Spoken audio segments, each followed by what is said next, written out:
Hi, it's me again with Corel Draw Tips and Tricks, and this video today is going to be about how to set up a hotkey.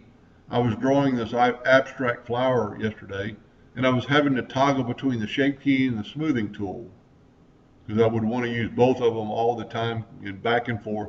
Now the shape tool is normally F10. I took it away for the video, and I'm going to make it a better hotkey for me.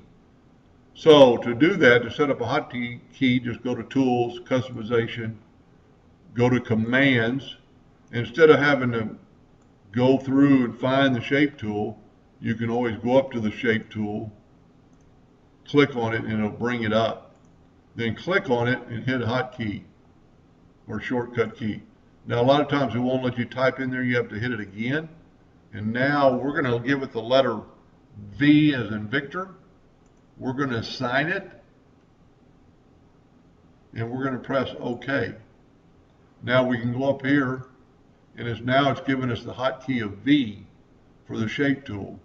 So I've got the pick tool, I'm going to hit the letter V, and I've got the shape tool. I'm going to hit the letter S, and I get the smoothing tool.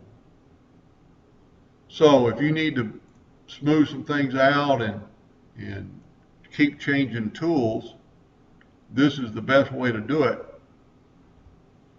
And then go right back to the smoothing tool with the letter S and kind of smooth that out. I don't want that node there, so I hit the letter V and I get the shape tool back. Sometimes you have to click off or hit the space bar to make the tools toggle. Anyway, hope that helped a little bit. Thank you for watching.